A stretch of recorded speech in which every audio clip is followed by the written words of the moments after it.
And here is the documented fate of that gallant 56. Carter Braxton of Virginia, wealthy planter, trader, saw his ships swept from the seas. To pay his debts, he lost his home and all of his properties and died in rags. Thomas Lynch, Jr., who signed that pledge, was a third-generation rice grower, aristocrat, large plantation owner. After he signed, his health failed.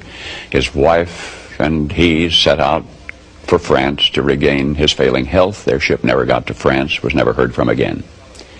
Thomas McKean of Delaware was so harassed by the enemy that he was forced to move his family 5 times in 5 months. He served in Congress without pay, his family in poverty and in hiding. Vandals looted the properties of Ellery and Clymer and Hall and Gwinnett and Walton and Hayward and Rutledge and Middleton. Thomas Nelson, Jr. of Virginia raised $2 million on his own signature to provision our allies, the French fleet. After the war, he personally paid back the loans, wiped out his entire estate, and he was never reimbursed by his government. In the final battle for Yorktown, he, Nelson, urged General Washington to fire on his, Nelson's, own home, which was occupied by Cornwallis. It was destroyed. Thomas Nelson, Jr. had pledged his life, his fortune, and his sacred honor. The Hessians seized the home of Frances Hopkinson of New Jersey.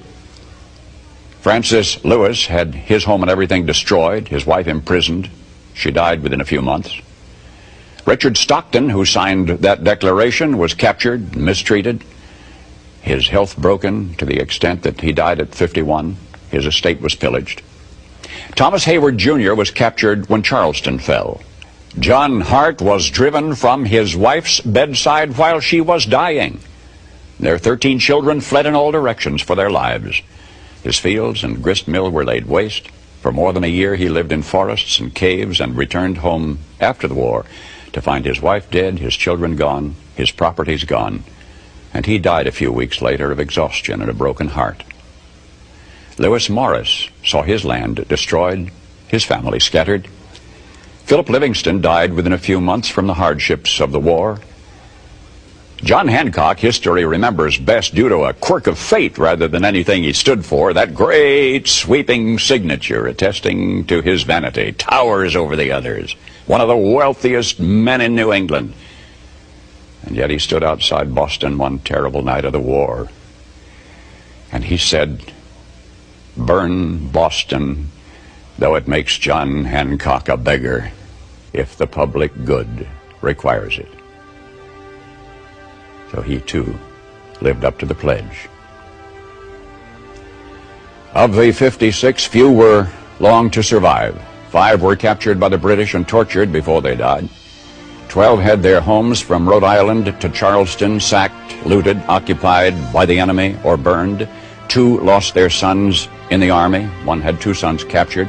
9 of the 56 died in the war from its hardships or from its more merciful bullets. I don't know what impression you had of the men who met that summer in Philadelphia. But I think it's important that we remember this about them. They were not poor men. They were not wild-eyed pirates. These were men of means. They were rich men, most of them, and had enjoyed much ease and luxury in their personal living. Not hungry men, certainly not terrorists, not irresponsible malcontents, not fanatical incendiaries.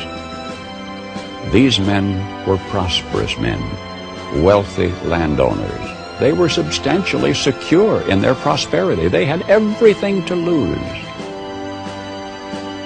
But they considered liberty, and this is as much as I shall say of it. They had learned that liberty is so much more important than security, that they pledged their lives, their fortunes, and their sacred honor.